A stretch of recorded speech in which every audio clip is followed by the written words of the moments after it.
Hello everyone and welcome back to the channel. Today we're coming to you live from the Prehistoric Kingdom Alpha. Yes, I did manage to get my hands on the alpha of this brand new simulation park game. Essentially, this is Planet Zoo with dinosaurs. I mean, there's not really any other way that you can explain it that describes it better than that. It's a mix of Jurassic Park Evolution and Planet Zoo all combined into one. And in all honesty, they did a lot of things better than Planet Zoo. Some shortcomings, obviously, but the good news is that this is only alpha as of yet. So I'm really looking forward to seeing where this game is going to go. I think the devs have put in a lot of great work into this, and I'm super eager to see where they take it from here. In today's episode, we are making a Tyrannosaurus habitat. I figured we'd, come right out of the gate with a bang. You guys don't want to see any herbivores first thing, You want to see a Tyrannosaurus Rex. So if you're liking the video, please do go ahead, smash the thumbs up button. Remember to subscribe if you haven't already. We recently just hit the 1,000 subs mark.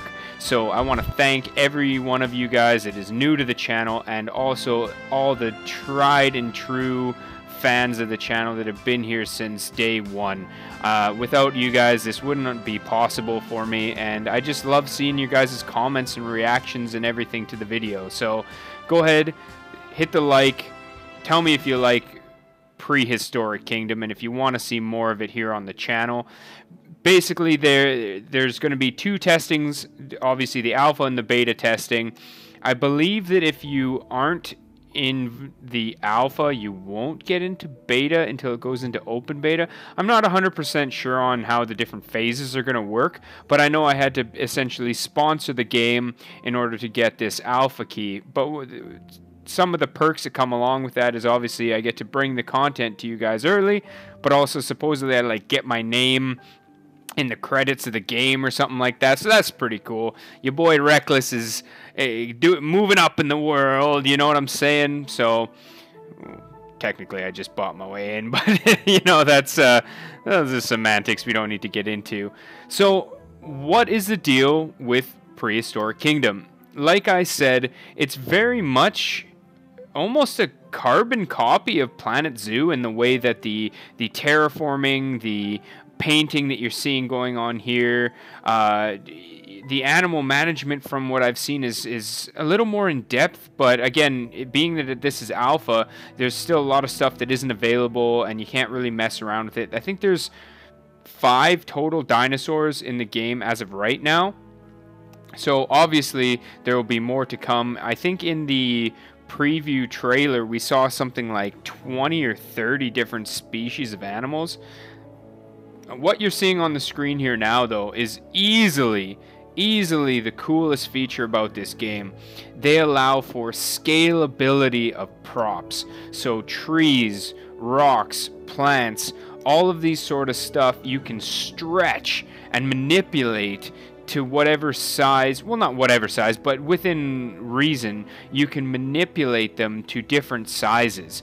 I think this is absolutely incredible feature, and I wish Planet Zoo had something like this because it makes everything so much more dynamic.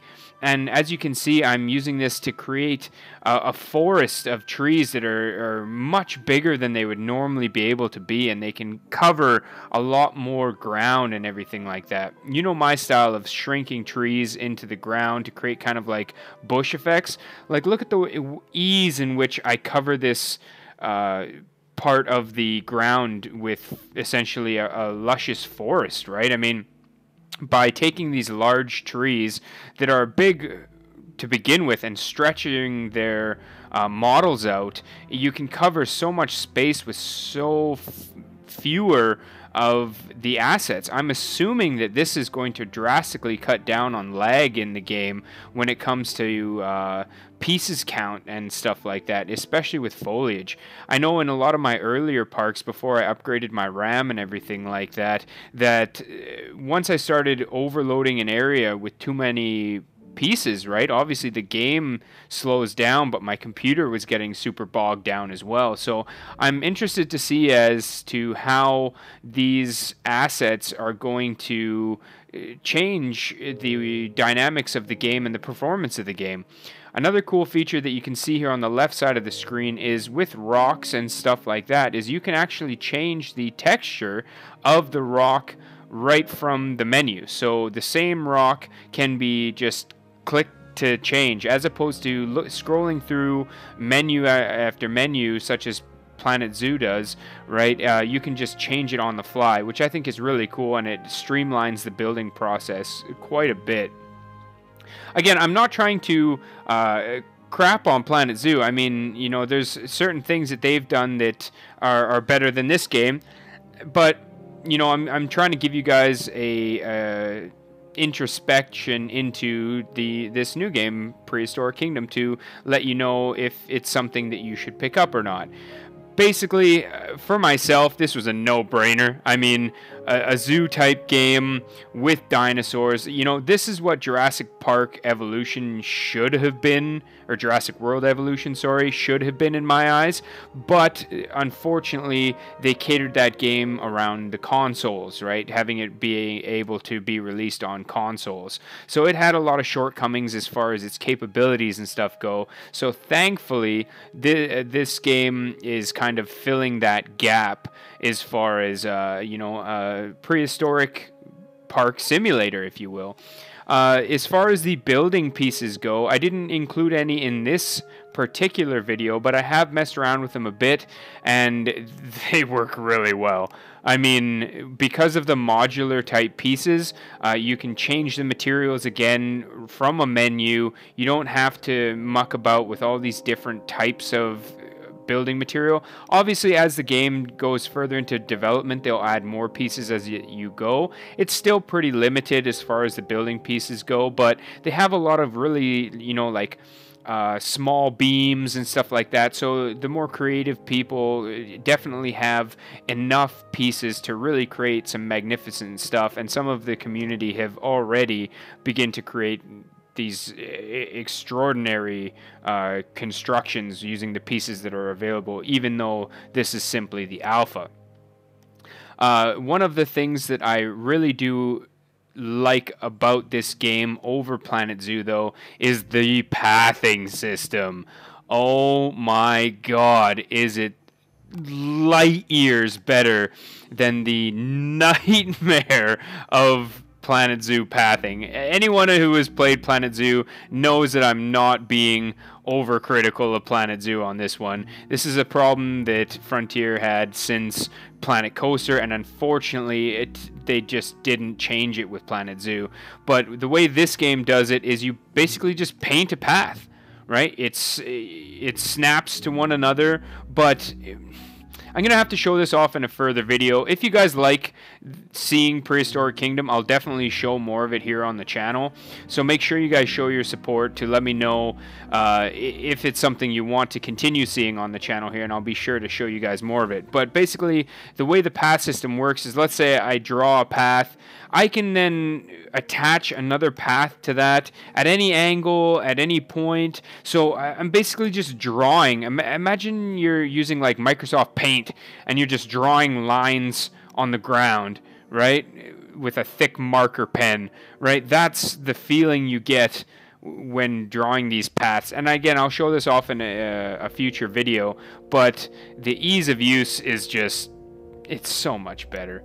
And even when it comes to placing paths next to water, or even altering landscape next to water and stuff like that, it's just a lot more intuitive of a system.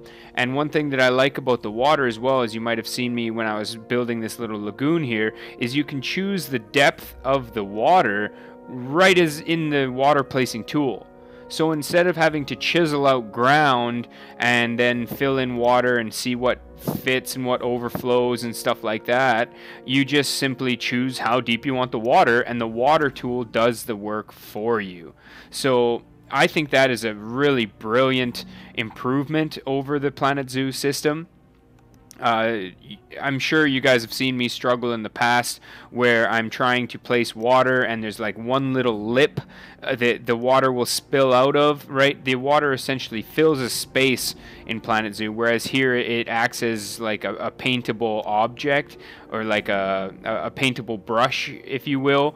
Right, so it's a terraforming tool that adds water. So, you know, I'm sure there will be some limitations to this system. Like, I think it might be a little bit more difficult to create kind of like an aquarium setup, or like water behind glass or something like that. I'm gonna have to mess around with that a little bit more as well. And again, it is still alpha, so the tools that we have are limited compared to what they are in Planet Zoo, of course. But all in all, I'm a huge fan of this so far, and I'm really excited to see where Crytivo brings this game. I love dinosaurs. I love the park building simulators. So if you guys are as hyped about Prehistoric Kingdom as I am, make sure to smash the like button, subscribe to the channel so you keep up to date with future updates, and hit the bell if you want to get notified for future updates. Thank you guys again for tuning into the channel. As always, I'm Reckless. I'll catch you guys in the next one. Bye-bye.